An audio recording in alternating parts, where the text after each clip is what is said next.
Hello, everybody, and welcome to another edition of the Knicks Film School Pregame Show. My name is Andrew Claudio, a.k.a. GMAC, and it is time to preview another Knicks matchup, this time on Monday nights in the Mile High City against the Denver Nuggets. The Knicks come in at 9-7 on the season, which understandable that they're not gangbusters yet with the roster shuffling that happened in the offseason. One trade that happened right before training camp. And yet, funny what a loss to Utah will do to the vibes around here. The Knicks were on a 4-game winning streak, and then a loss to the 3-12 Jazz, where the Knicks couldn't hit anything, and the Jazz hit just about everything.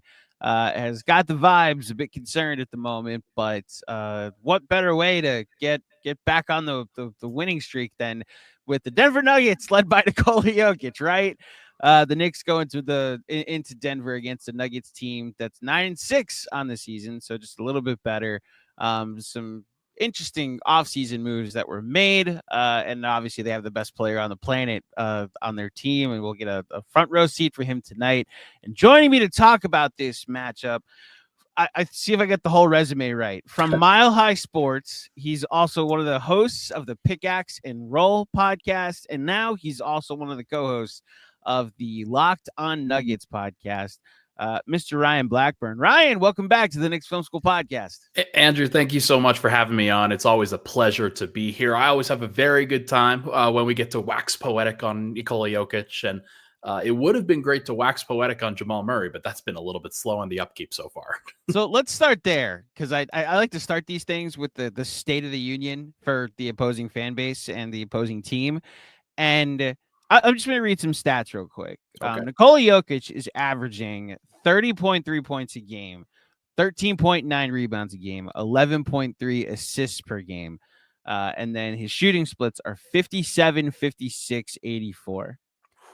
I don't have a question. I just wanted those numbers read out loud because they're ridiculous and they're insane. And on our Patreon pod is where we talk about the NBA at large. Yeah. And we said before the season, like, what would he have to do to win another MVP? Like, is he done winning MVPs? Are we the media narrative that usually happens in the NBA is like, you got to be spectacular or otherworldly to win 4 out of 5, right? Well, maybe this is what it would take to average that. And look, I think that the real question I have here is, like, is his brilliance able to, I mean, you tell me if it's even a disappointing start to the season, but like the fact that they're 9-6 and the West is pretty competitive, is his brilliance able to be the story, or is it a bit of mixed results with the mixed reviews with the mixed results to start this season? Yeah, I think just overall state of the Nuggets wise, the story is still how awesome Nikola Jokic is. He's the one who drives a lot of the narrative. He's the one who drives, like, as long as Denver's on the plus side of winning, like if they win 45 games, it's still going to be that Jokic is unbelievable and that he's carrying what is I think clearly a flawed roster into relevancy and into right now, or what we think is still a championship possibility. Now, there's only so much one person can do, but Jokic is kind of pushing the boundaries of what we're expecting one person to do at this point. 30 points, as you mentioned, nearly 14 rebounds, over 11 assists. He probably won't finish averaging a triple-double, but he's certainly going to try. And it's not like he's really hunting stats out there. It just kind of naturally happens because every time he turns around, the ball is being thrown his way. So I understand it. And I appreciate his willingness. He just had the birth of a second child, his son. I appreciate his willingness to do whatever it takes for the Nuggets to be successful, and like assuming responsibilities that, hey, if we can't shoot as a team, then I'll just shoot 56% from 3. If we struggle to generate shots in the half court, I'll just take more shots in the half court. If we can't rebound, I'll just rebound and grab 14 of them a game. Like, there's just so many things that he's putting onto his shoulders right now. And that is still the story, despite the fact that there have been some weaknesses around him. So you're telling me he's Thanos, that he went and grabbed the Infinity Gauntlet and said, fine, I'll do it myself. Not the first time I've made that comparison. There you go. So he's been great. And so it's just so important to, I think keep that in perspective in this moment for Denver, where you already have one championship. Lots of people are going to be upset if they never get another one. I will be upset if they never get another one, because what Jokic is doing right now is unprecedented. I don't like, you could list any name that you want to. I don't think it's ever been done before. I mean, literally the numbers 30, 14, and 11 have never been done before. Right. So I don't, it would be unprecedented what he's doing right now, especially at the efficiency that he's currently locked into. You did mention the flaws in the roster, though, and obviously you mentioned Jamal Murray. For those who don't know what Ryan's alluding to, Jamal Murray is shooting under 40% from the field to start the season. Not great. And the film, the tape reveals a bit of a similar frustration I would have if that was a player on my team. But enough about Mikal Bridges at the moment. If you could speak to the biggest flaws that you see on this roster so far, whether it's just like Murray needs to hit the play better button, or if it's other depth issues that you are more concerned about. Yeah, I think it's both of those things. The Murray needs to play better button, I think, has been it's been something that's going on for about a year now, where like he got hurt at the beginning of last season. And ever since then, he's never been able to fully get back on track. He's never really fully been the same. And there was a point where he was starting to play better, and then he got hurt again last year. And then the playoffs happened, and he has a couple of great moments mixed in with a whole host of terrible ones, including throwing a heat pack on the court. And then he goes into the offseason and into the Olympics and plays poorly there. Part of that, like, I think you could at least say he was dealing with some sort of injury, but you can't really make that much of an excuse for the injuries this year when everybody you talk to says he's healthy. He's definitely healthy. There's health there. And that just hasn't been good enough. So many times when you have a great player like Jokic, the pressure is always going to be on the second best player. And with Aaron Gordon hurt to start the year, Michael Porter's taken a step forward. That's been pretty good. But with Aaron Gordon specifically hurt to start the year, the Nuggets have needed a lot more creation from Murray, and he just hasn't really stepped up. And then the other thing is just the backup center question. That's been horrible. Like it is a backup center roulette of horrible options right now. And Denver's currently trying to figure out whether they can get to DeAndre Jordan lineups enough in order to survive. Like I'm not kidding you. That is the answer right now. And it is like, that's a painful one. I've heard Dario has been a sight for sore eyes. No, I think it's the opposite way. A sore sight for eyes. Would be the way to describe it. Yeah. That's the thing, is like Denver used their taxpayer mid-level exception this offseason. They signed Russell Westbrook to a minimum contract, and that's actually turned out pretty well overall. But they signed Dario Saric and ensured that he would be here by giving him a little bit of extra money. And he just has not been able to hold up his end of the bargain, except for in the games where Nikola Jokic didn't play, which I think is kind of fascinating. So they just haven't been able to find a rhythm with him as the backup center. When he's been the starting center, it's been okay, but like you have a whole host of other issues because Nikola Jokic isn't out there. So that's a tough scene. So I'm trying to figure out exactly how they run their rotations right now with Dario, but I'm not sure how much he can play with Russ. I'm not sure how much he can play if he's just parachuting in. Can he provide those energy minutes for 6 minutes a half? I don't know. So you think the Russ experience has been okay so far, especially for what the contract has been? Yeah, a lot of people are going to point to the shooting efficiencies and things like that. Denver's had poor shooting efficiencies as a point guard before. Bones Highland, he was okay. Reggie Jackson was not as good as Russ has been so far this year. The most important thing that the Nuggets could do is change up their mentality with their point guard. He's more of a facilitator. He's more of a defender, been a legitimately positive defender for the Nuggets so far. And that's been really helpful. Now, he closed in one game against Dallas, and that was kind of a high-profile screw-up when Denver was up 5, and then they lost the game, and Russ wasn't really helpful. He got blocked a couple times, but then they also went to just face the Lakers on Saturday. And he took it to Lakers fans, man. It was a lot of fun to watch. And just the way that Denver showed up and played in that game, it felt like he had something to show. So it was a lot of fun to see.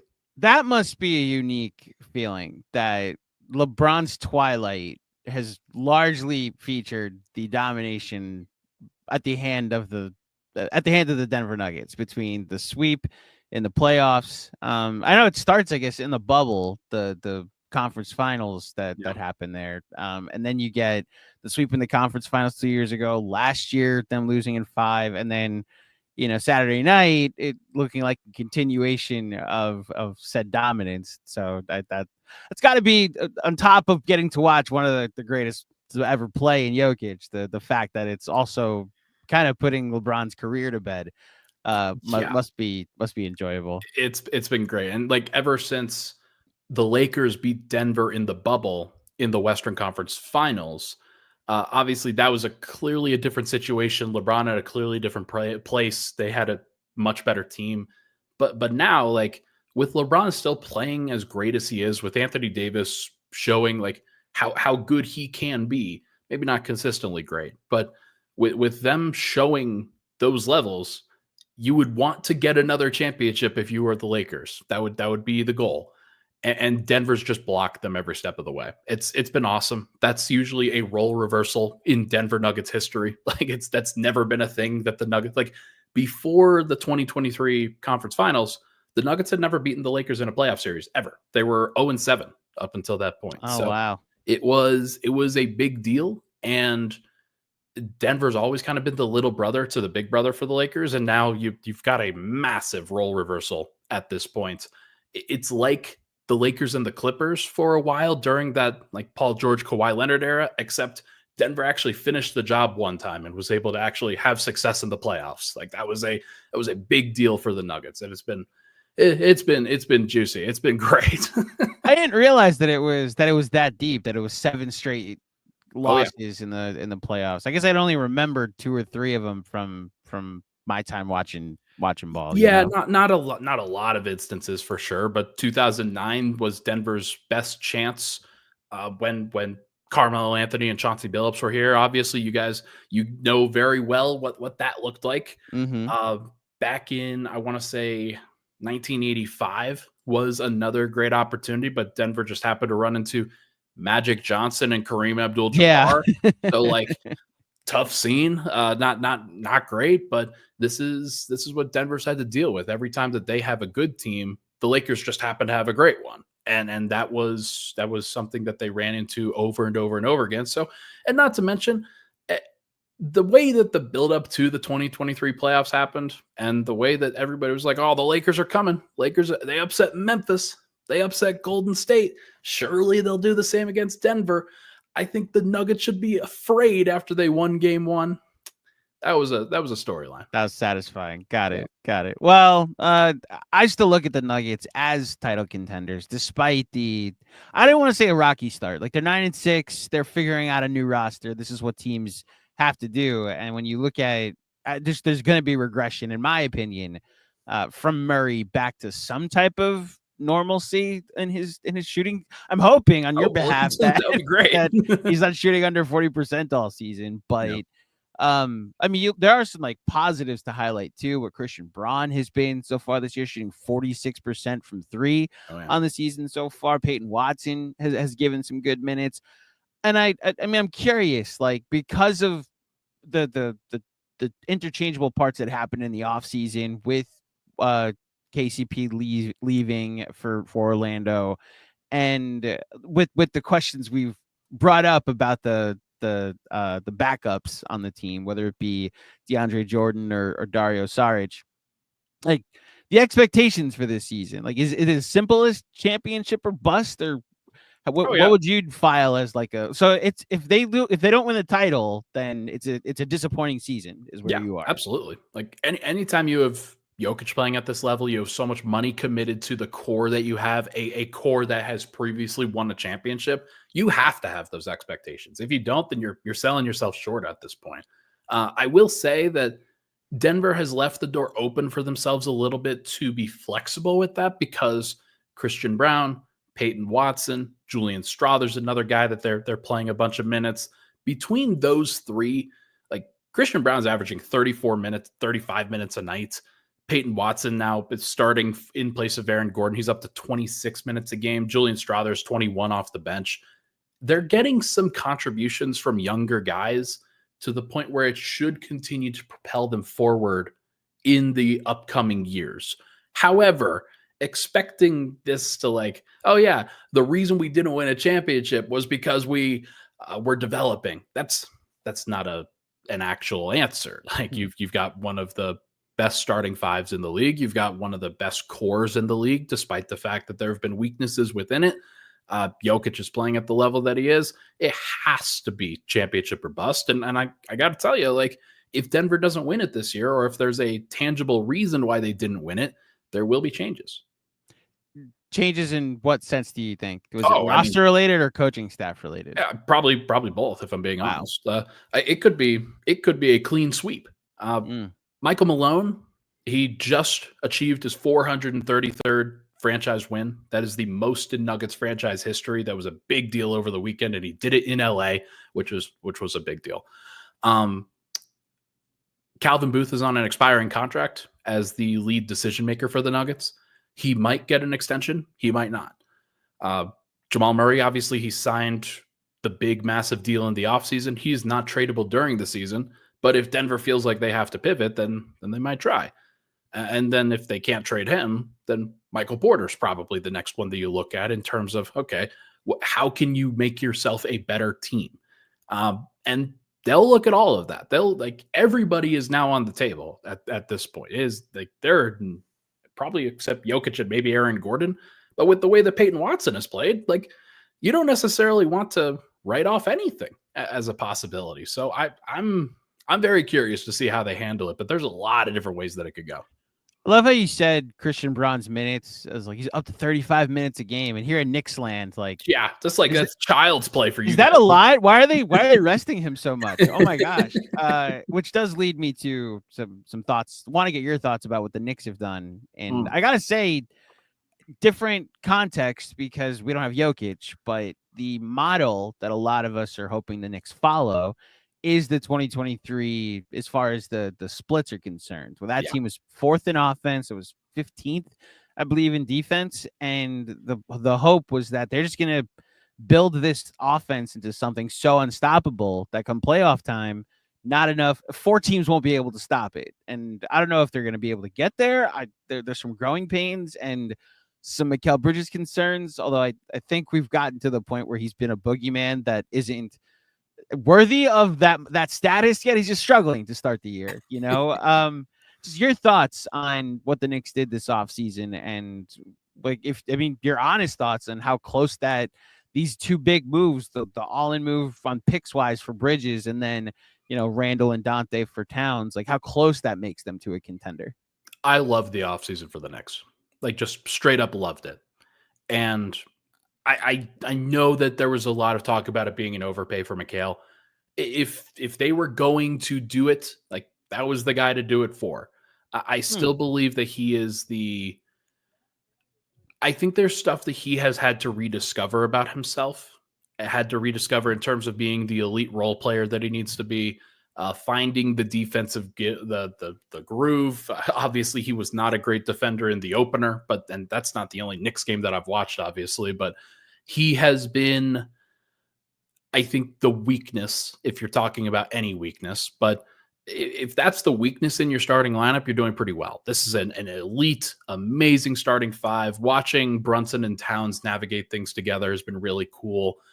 The defense is still a question mark, but as you mentioned, there is a precedent for being able to survive in the playoffs if your defense isn't awesome. You just have to be able to turn it up when it matters. I'm not sure how much the Knicks are going to be able to turn it up, if I'm being honest, because there's just very few options and very few ways to get them some breathing room if it's not Deuce McBride. Like that's the thing that Denver figured out when they were in their kind of situation.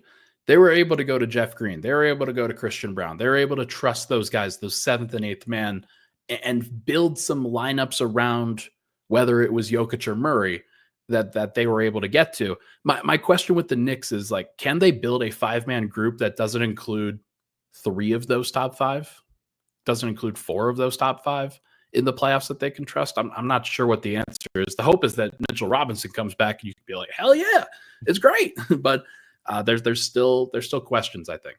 I think there's the hope that, and I can't believe I'm putting hope and the name Landry Shamet into the conversation, but something of that ilk where you're looking at, an 8th or 9th man. Like Campaign has been a godsend for them so far. Deuce McBride as a 6th man has been what you want. He's dealing with a knee injury right now, but and that I think is what has contributed to some of the growing pains so far, is that this starting 5 is logging a lot of minutes.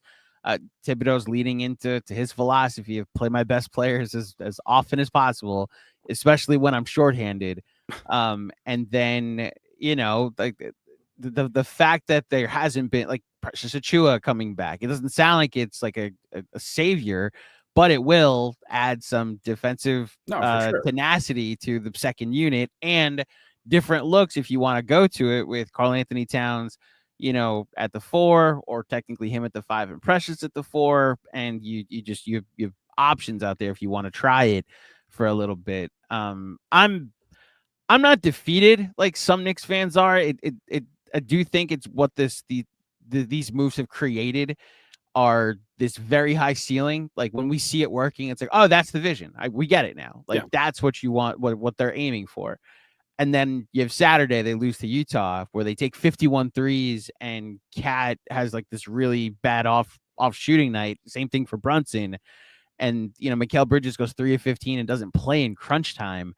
And you're like, all right, so you've now created this floor where they're a play-in team. And thankfully, the Eastern Conference is not the Western Conference. Yeah. What are you talking about? This team's not going to be a playoff team. If they win 42 games, they're going to be fine. That's the thing I keep reminding myself is like all the frustrations so far, and they're the 4 seed at the moment. Like they currently have the 4th best record in their conference. They can go through their growing pains and learn through this first version of the roster. And like there's been conversations about do we switch things up and put Mitchell Robinson at the 5 when he comes back, or Precious at the 4 when he comes back. If it's 20 games in, and that bad. If they're 30 games in, it's like give them the season. Like this is year 1 of this experiment. If it ends up with them as a 4 seed and they make the second round, then we'll see what they are then.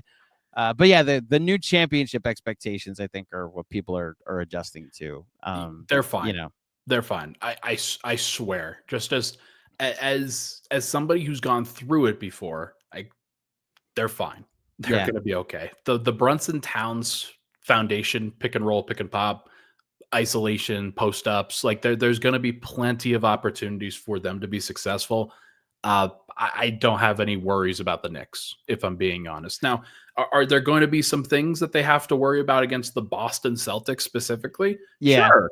But you don't get to practice that until you face the Boston Celtics. So, like, I think it's going to be something that they're going to have to iron out over the course of many games, and asking, like, they could go 13-3 over the next 16 games, and then people are going to be like, this is the greatest team I've ever seen, because it's going to be really good. Be careful about those 3 losses, though, because those 3 losses will incite the most negative of reactions from a fan base that very much misses the vibes from the Power of Friendship team that we saw last year, which a lot of people have given that sentiment that I missed last year's Knicks, Well, and here's the thing. That team didn't really have any expectations. It didn't. No. I, as somebody on the outside, I never thought that the Knicks were going to win a title, man. Like, nobody ever on the outside thought. Yeah.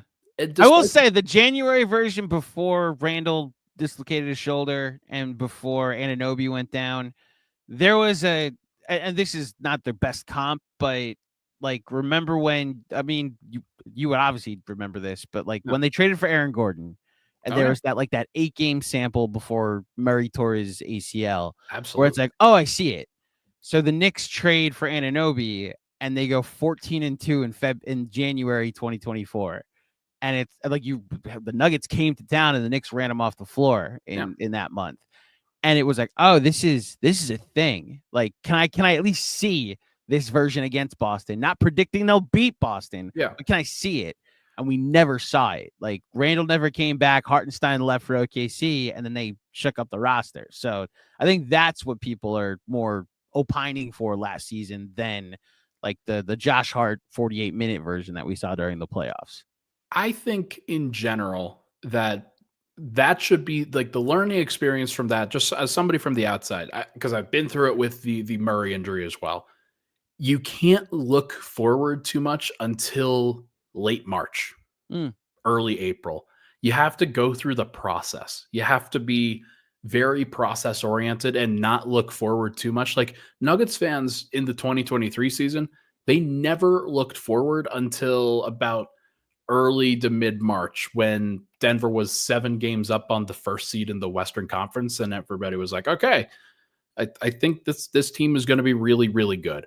And then Denver lost 4 games in a row right at that point, and everybody was losing their minds. So like it is a thing where you have to go through the process. You have to see the ups and downs. You have to see the different layers, the different, like the trials and tribulations that a team is going to go through during the regular season. How do they handle that? Like if Mikal Bridges doesn't bounce back over the season, then we'll have some concerns. If Karl Anthony Towns, whenever he faces a really tough defensive matchup, if he can't handle that as the center, then you can have some concerns. I expect him to figure it out over the long period of time and for the Knicks to figure it out over the long period of time. But I also know, just coming from experience here, it is going to be hell and you're going to have to get through it. The goal should be to understand and to learn about the group as much as possible. And then if they handle these different situations, if they can win in different ways, then that's great. If the only way that they could win consistently is if all the starters play 40 minutes, then that's where we start having some questions. And that's where we'll see when they get their full complement of bench players back, what the team looks like, what the roster starts to look like. I think they'll be great. Yeah. I really do. Look, I still have some high highs that I think that they're going to reach, and to your point, I would hesitate if I was a sports fan therapist here. I just would hesitate to call anything a failure in year one. Like the Nuggets are a great example of that. Like it took years until they finally got over that hurdle of winning a title. Like the Cavs are honestly a great example of that. They're in year 3 of their Donovan Mitchell version of this team.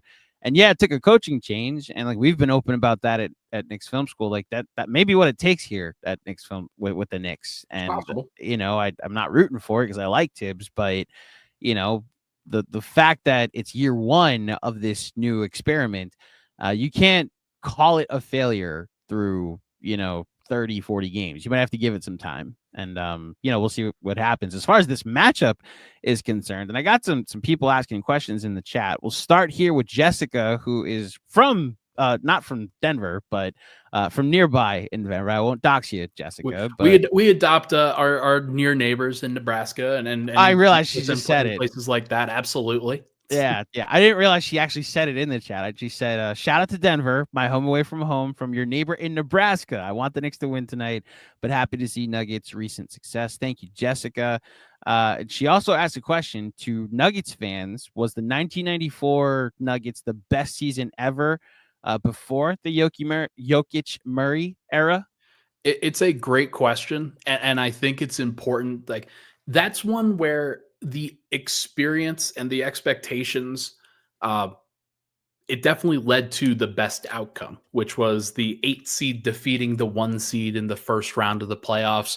Dikembe Mutombo holding the ball and just crying on the ground, like is a great shot and just a very iconic moment in Nuggets history. What people don't remember about that 94 team was that they went down 3-0 in the second round of the playoffs. And they forced a game 7. Oh, I didn't even know that. Wow. They forced a game 7. And so they did the same freaking thing. And they nearly came back and they ran out of gas and they ran out of the voodoo magic, if you will. But that was against, I believe, the Utah Jazz.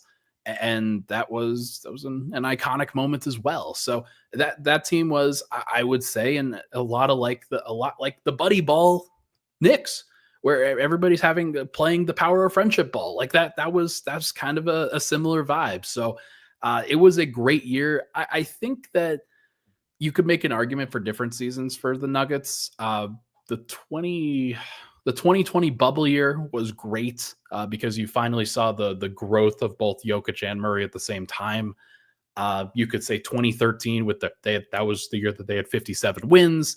Ultimately, it didn't go well because Gallo tore his ACL right before the playoffs. That sucked. That was horrible. But there's a couple of other seasons that you could point to. But that 94 year, if you're going just off of vibes, probably had the best vibes. So I noticed a year you didn't mention, and I'll answer a question for you because you've answered it on this show before. From Stan Brad 13, is the Melo era looked at with fondness or disdain?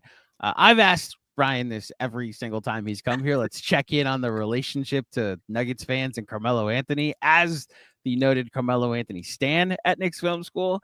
If I could summarize it in 2 words, I would just say not great. Is the relationship with Nuggets? I would say conflicted greatly because there are a lot of folks that do remember it with fondness. They remember what Melo brought, and like he helped bring the Nuggets back from irrelevancy after that. So that 94 season happened, and then Denver kind of went downhill at that point, and they never really fully recovered until they drafted Melo. And that was a big deal. And Denver got to the playoffs like every year after that. And he was a big part of the reason why. Now, he was also one of the big reasons why they never kind of got over that hump, because he never fully showed up in the playoffs and did what he needed to do. But it was fine until he demanded a trade. And then they needed to get out of Denver specifically was sort of the narrative that was really presented there. The other thing is that this podcast that he has started up, not exactly making a grand impression with the Nuggets fans. That's what I'll say. He'll say all these things. Like he says, like, I don't understand why Denver fans don't like me. Like why they hold this resentment in their hearts. Why do they hold this resentment? And then he'll say, he'll just lie on the podcast. I don't know why he's doing it, but he just flat out lies sometimes. It's frustrating. Every single time he mentions the Nuggets, I know what the reaction in Denver probably is. And look, I don't know if it's mutual, but I do think there is a severed relationship since the trade. Like I don't mean to psychoanalyze, but the fact that you went to the year that Gallo tore his ACL before the playoffs and they lost in the first round more fondly than making the conference finals with Carmelo and losing to Kobe. I think that is how things ended in Denver. Plus, I mean, not for nothing, somebody else is wearing his number and is one of the greatest players of all time, has helped honestly erase some of what his legacy was in Denver, quite literally to his number meaning something different when you see number 15 on a Nuggets jersey. You know, it's very difficult to figure out like how they're going to handle it. I do believe that they're going to retire both numbers, but they'll do it at the same time. Like the moment that Jokic retires, that will be when 15 gets retired twice. That would be my expectation. So I actually did. Well, I did not mean to bring up Melo this much on the podcast. I feel like I do this every time you come here, but I was curious if he makes the Hall of Fame next year, if that would incite both the Knicks and the Nuggets to retire his number. Well, I mean, can Denver? So baseball did this so the Knicks, I forget which number is retired twice, but they have a number retired twice. But like baseball, the Yankees have like every number retired, but like they have number 6 retired twice, or maybe it's number 9 retired. Again, they have every number retired, but like Jackie Robinson had his number retired, number 42. And it was just like, no one else will ever wear 42. So Melo can have his jersey, quote unquote, retired. And then when Jokic gets his retired, 15 will obviously never be worn again by anyone else, you know? Yeah. Like that's I think how you can get around it if you wanted to. It's a good idea. And like just in general, I'm hopeful that I'm hopeful that they can reconstruct that relationship, and hopefully the distance and the time makes it a little bit easier to do so. He's got to take the foot out of the mouth, though. That's the most important thing. Like if you want to get the relationship started again, then you probably have to do the right thing and say nice things about your experience in Denver and nice things about the team currently and things of that nature. I think there's a healing power with making the Hall of Fame. I will say that when Chris Webber made it, and then he and Jalen Rose talked on NBA Countdown for like the first time in years, that was like, oh, this is making the Hall of Fame is a thing. So I wonder if, and George Karl was very open about like trying to bring Melo back into the fold during that title run. So this is my hope. Is that happens. George is very interesting online. We'll see whether he follows. That he is indeed. Last question. I think this is where we can start talking about the game a little bit. Who on the Knicks is from J Rose 712. Who on the Knicks are you watching the most that you are worried about containing? I believe this is like a Brunson or Cat question. I guess I'll just follow up on this question with like the Nuggets defense. Like, how do they mostly play? Are they a switch everything defense? Do they play a little bit of drop? Like, what type of coverage should the Knicks expect tonight? Well, I'm very curious to see it myself, because this is it's probably the most dynamic pick and roll partner pairing right now. Just with the types of skill sets that they're going to be able to bring to the table. Denver, in situations when they face a guy like Brunson, one, they don't have KCP anymore, so Christian Brown's a little bit bigger. He can handle some of those bigger matchups a lot better than KCP can, but KCP would have been better against Brunson specifically in getting around screens, navigating, being technical, avoiding fouls, things like that. I don't know how Christian Brown's going to do in recent games, like against Kyrie Irving. Denver has switched Peyton Watson onto Kyrie Irving, so they might do the same thing with Brunson. But most of the time, if there is a screen, Jokic will probably be at the level and trying to get the ball out of Brunson's hands, or avoiding the idea of him just pulling up for jumpers consistently. We'll see what they ultimately do with that, because if you play at the level with Brunson and then he gets the pressure released to Towns, how are you going to rotate behind that? What's that going to look like? Is it just wide open threes for Karl Anthony Towns? Probably not a great idea. Now Towns is questionable tonight, so we'll see what he looks like from a physical standpoint and whether he can make them pay. But if Denver, that's one thing that I'd be worried about. Towns on the backside after Denver has rotated up and they've given him a runway to either take a shot or to draw a foul. Yeah, that's the difficult part about this question, and why I waited until the end to more get the theoretical. How do you stop this if you're Denver? Because I have no idea if Karl Anthony Towns is going to play tonight. Yeah. He looked a step slow, just looked off in the Utah game on Saturday, and then like he still played 39 minutes, played the entire I believe the entire fourth quarter, parts of the entire fourth quarter. And this is a guy now playing for Tom Thibodeau, which what comes with playing for Tom Thibodeau is more is expected of you. And I am curious his availability for this game. So maybe we'll be talking about a Jericho Sims, Jalen Brunson pick and roll tandem, which Jericho Sims has actually played really well lately, but he's obviously not Karl Anthony Towns. That one Denver would be more willing to live with. Like I would say so. They're going to have a pressure release. They're going to allow Jericho Sims to be the one to beat them. If that happens, then power to like Knicks. Great job. Like you earned that one at that point. But I will say, so there's another question from JJ. Are Jokic and Murray as vulnerable defensively as they look on film?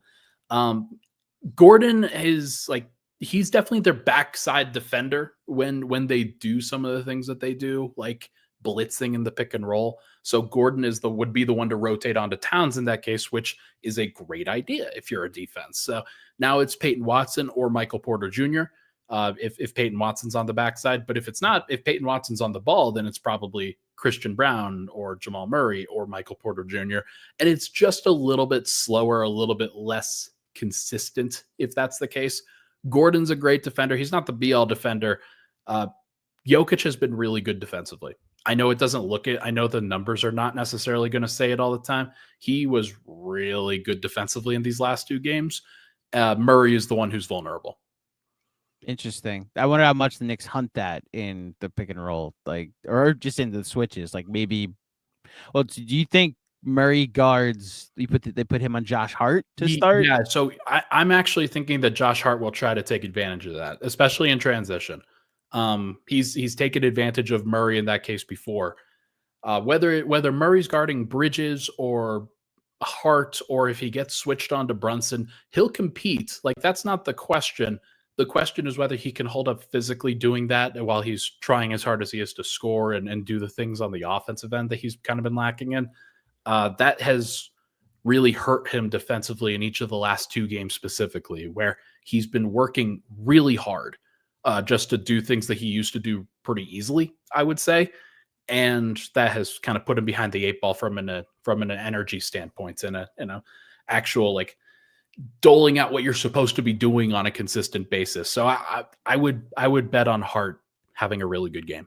So 2 things. One, that there's like the other option that the Knicks could just bring Josh Hart into the action and just do like the guard to guard screen, which like we've seen them have success with in the past. And then Josh either cuts to the basket or cuts into space, and then whoever relocates into wherever he was, whether it be Anunoby or whomever, is then open above the break for 3.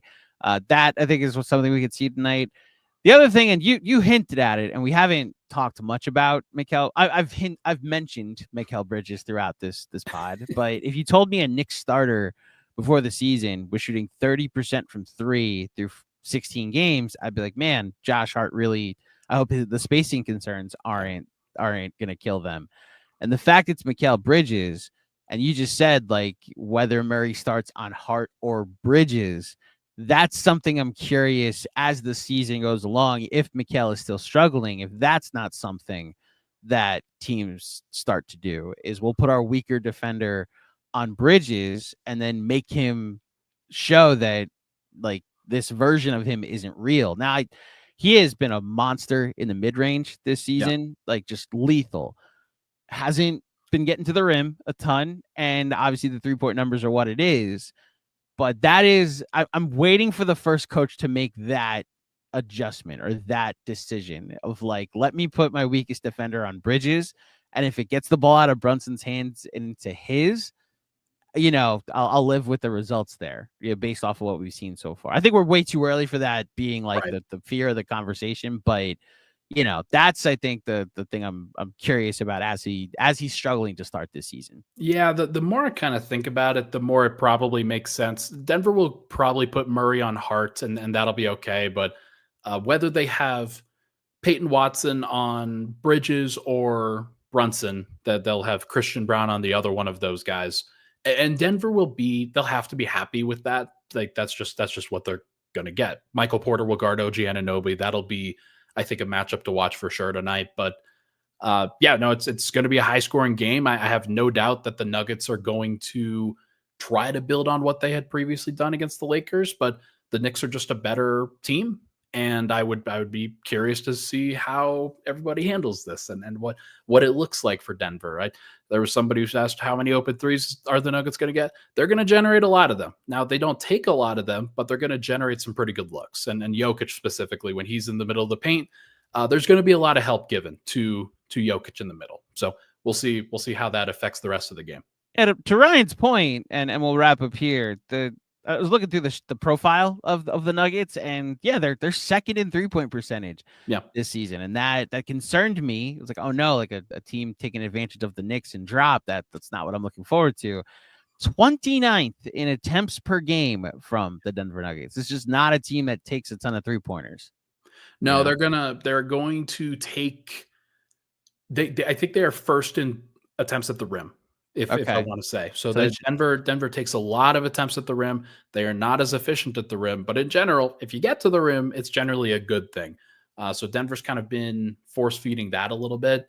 The difference really is that when Denver's on the floor with Jokic, it's just a different beast than when they're without.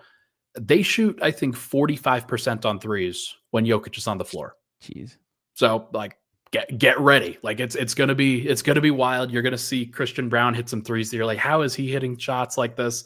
Peyton Watson is hitting the ball pretty well. There's been a lot of good stuff. And Michael Porter, if he can get free from OG Anunoby, he might be the second leading scorer for Denver tonight. It wouldn't surprise me at all if he can get free. Like there are certain things that OG can do, like especially against especially on ball in a lot of situations like that. Denver's going to run Porter through some screens. Okay. Well, I mean, honestly, the scenario I'm very ready to see play out is tonight's the get right game for Jamal Murray. So I'm ready for the 5-3 35 performance from Jamal Murray. I'll say this, if Cat's not playing, obviously the Nuggets chances go through the roof, but the rim protection of Jericho Sims, I can't believe I'm actually saying this, has actually been a nice surprise to start the year. Lowest field goal percentage against any defender, by any defender at the rim so far this year. So we'll see what happens in this matchup, whether Cat plays or not. And we'll see what happens with the Knicks and Nuggets throughout the season. Obviously, they meet again in January, but then maybe not again until June. We'll see what happens between our two franchises, Ryan. But as always, it is good to talk to you. Thank you so much for joining me for this edition of the Knicks Film School pregame show. Before you get out of here, your very long resume, please let the fine folks at home know where they can find you and all your stuff. Well, I'm about to go live on Pickaxe and Roll at some point. So if anybody wants to look up Mile High Sports on YouTube, that's where I go live every Monday through Friday, basically at 10 a.m. Mountain Time. I am also now on Locked On Nuggets, which has been awesome. It's been a great show to be a part of with Matt Moore and Swipa. Those guys have been great and just really good friends. And we have a good time with it. So those are the places where I pod, and then the writing is at Mile High Sports. There you go. Ryan, thank you so much for joining me. And thank you, everybody, for tuning in for another edition of the Knicks Film School pregame show. If you dig it, please head over to iTunes, drop a 5-star rating and a review for those listening on the podcast feed. If you're watching, please like this video. Remember to subscribe. I will be back on Wednesday to preview the Knicks matchup against the Dallas Mavericks. But until then, thank you for listening. Thank you for watching. Enjoy the game tonight, and I will speak with you soon. Peace.